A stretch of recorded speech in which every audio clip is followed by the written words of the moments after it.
In this lecture, we're looking at protectionism. Specifically, what is protectionism and what are the elements of protectionism that are most used around the world? So protectionism, as you read in your textbook, is the use of legal barriers, exchange barriers, and psychological barriers that restrain the entry of goods from other countries. So the reality of our world is that countries want to protect themselves and their citizens. And so that is why they're using elements of protectionism. But the reality also is that United States customers pay an average of $70 billion per year in higher prices due to elements of protectionism.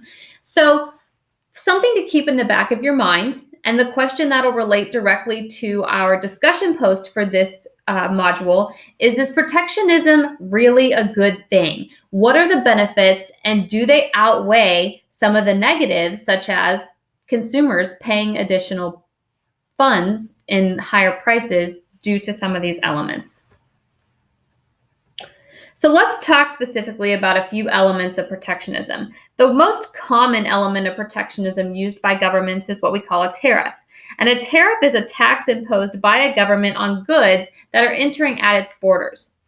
Tariffs are used as a revenue-generating tax, but they can also be used to discourage the importation of goods. So as we've seen in our current state of the world is that we are currently increasing tariffs to specific countries with the hopes of actually discouraging importation of goods from those countries. The problem with tariffs is that they are arbitrary.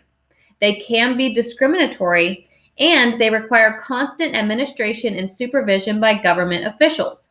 And so if they are arbitrary and they do require constant administration, we are using our resources to monitor all of the goods that are being imported to make sure they're being taxed appropriately, and therefore we're using our funds to help input our tariffs.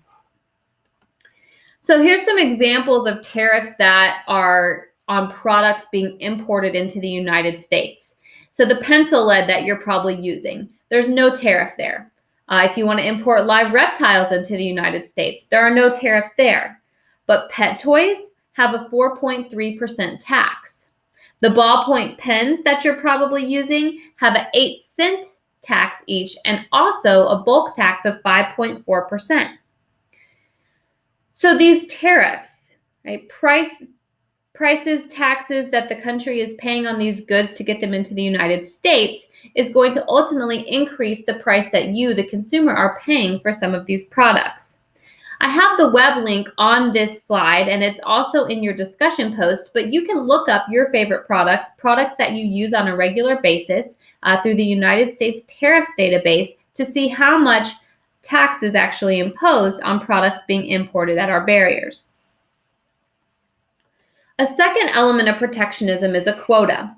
A quota is a specific unit or dollar limit that's applied to a particular type of good.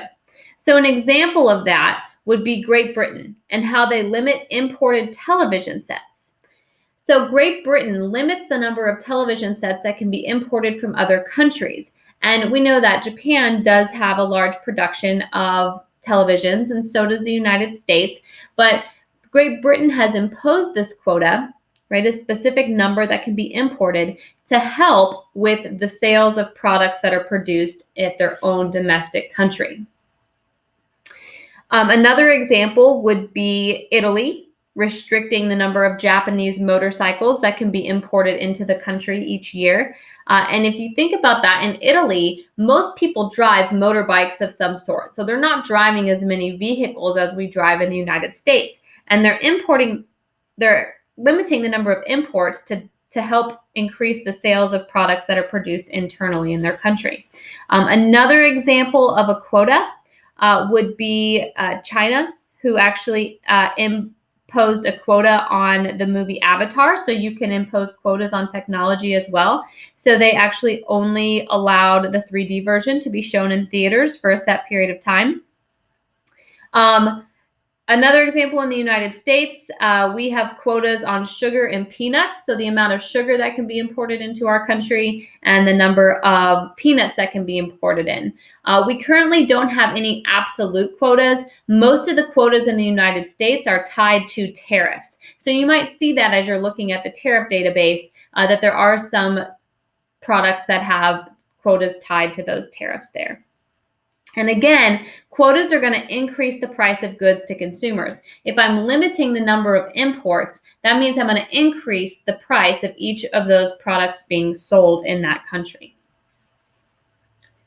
Another example of a element of protectionism is a boycott, followed by a close example of what an embargo would be. A boycott is a restriction against the purchase and importation of certain goods and services from other countries. This could also include a travel ban. For example, China doesn't let their citizens travel to Canada right now. So these boycotts can be formalized by the government. They can also be led by organizations and consumer groups. So a more recent boycott would be an example of consumers boycotting Nestle's infant formula. And they're boycotting that due to the discussion of whether breast milk or bottle-fed milk is better for an infant. And so consumers actually started boycotting Nestle, who's one of the biggest producers of infant formula, to try to increase the amount of breast milk and other types of supplements being sold in the United States. An embargo is similar to a boycott, except this is a refusal to sell to a specific country. So again, it could also include travel. So if I have a boycott, I'm restricting the importation of certain goods. If I have an embargo, I'm refusing to export goods to another country. Currently, the United States has embargoes with Iran, North Korea, Syria, Sudan, and Cuba.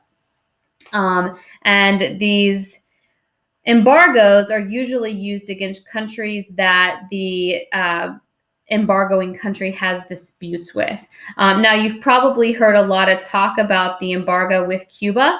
There was a move to lift that embargo, and so conversations are still taking place on whether or not we should remove the embargo with Cuba or we should keep that intact. So that's one that you might see a lot of current information about as you're doing your research for your discussion posts.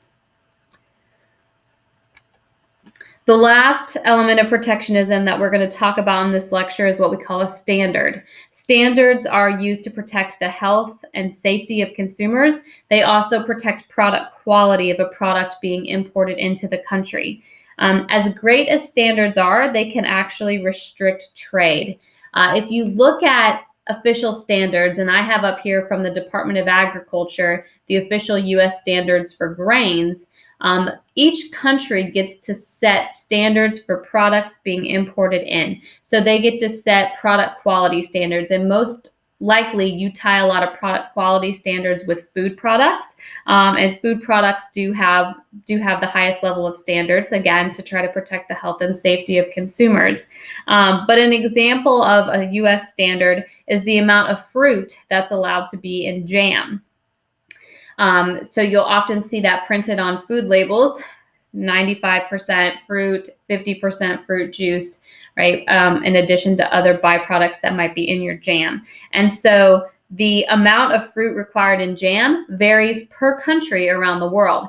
So if you are a jam producer and you have to create standards, you have to create products to meet standards in different countries around the world, it might mean that you have to create a variety of products. Or it might mean that you have to create a more expensive product to try to meet the highest standard around the world. Another example of a standard is the size of knot holes in plywood. So Japan actually has a standard on plywood imported from the United States regarding the size of knot holes in that plywood. And so they will inspect all the plywood, and if knot holes are too large, they will actually send that back, so they will not import it into their country.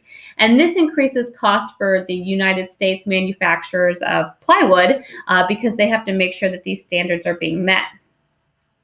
Another example is the European Union having strong standards on beef imported from around the world due to mad cow disease. So those were impacting restrictions around the world. And so the U.S. requires some products to contain a local percentage of local content. So that's also an example of a standard that could impact a country who is trying to export goods to another country. So all of these elements of protectionism impact how products are produced in